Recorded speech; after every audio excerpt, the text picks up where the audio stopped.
வணக்கம். சற்று முன் கிடைக்கப்பெற்ற மிக மிக முக்கியமான செய்தி ஒன்று வெளியாகியுள்ளது. அதிமுகவின் அலுவலகத்தில் தொண்டர்கள் மோதல் அதிர்ச்சியில் எடப்பாடி பழனிசாமி. ஒட்டுமொத்த அதிமுகவின் நிர்வாகிகளுக்கும் தற்பொழுது எடப்பாடியை மாற்ற வேண்டும் என்ற எண்ணம் மட்டும்தான் இருக்கிறது. இதற்கு மிக முக்கியமான காரணம் எடப்பாடி பழனிசாமி அவர்களது செயல்பாடுகள் மக்கள் மத்தியில் கடுமையான கோபத்தையும் தொண்டர்களிடம் அதிருப்தியையும் ஏற்படுத்தியுள்ளது.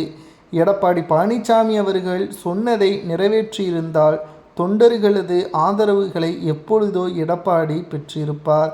ஆனால் எடப்பாடி பழனிசாமி அவர்களோ அதிமுகவை தனது கட்டுப்பாட்டில் வைக்க வேண்டும் என்பதற்காக பாஜகவிடம் அடிமையாகவே மாறிவிட்டார் என்ற குற்றச்சாட்டுகளும் அதிமுகவின் நிர்வாகிகளாகவே பேசப்பட்டது.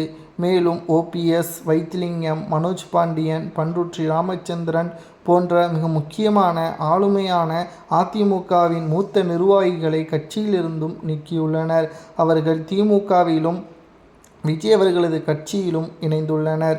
சரி, அதிமுகவை சிறப்பாக வழிநடத்த தொண்டர்களிடம் எடப்பாடி ஆலோசனையை பெற்றாரா என்று பார்க்கும் பொழுது அதிலும் எடப்பாடி பழனிசாமி அவர்கள் மிக பெரிய ஒரு தோல்வியை தான் சந்தித்துள்ளார். மக்கள் மத்தியில் எடப்பாடி பழனிசாமி அவர்களுக்கு இருக்கின்ற ஆதரவு ஒட்டுமொத்தமாக குறைந்துவிட்டது. இந்த தேர்தலில் சுமார் 75 முதல் 90 தொகுதிகளில் அதிமுக டெபாசிட்டை இழக்கக்கூடிய நிலைமை உருவாகும் என்றும் மக்கள் மாற்றங்களை எடப்பாடிக்கு எதிராகவே கொண்டு வந்து விட்டார்கள். இந்த தேர்தல் உளவுத்துறை சொன்ன தகவல் எடப்பாடி பழனிசாமி அவர்களுக்கு எதிராகவே மக்களின் ஆதரவுகள் இருக்கிறது.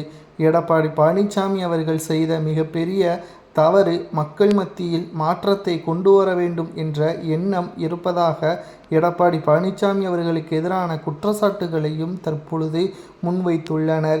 எடப்பாடி பழனிசாமி அவர்கள் அதிமுகவிற்கு தேவையில்லை என்று கூறி அதிமுகவின் அலுவலகத்தில் தொண்டர்கள் குவிக்கப்பட்டு மோதல்களில் ஈடுபடக்கூடிய நிகழ்வுகளும் உருவாகியுள்ளது.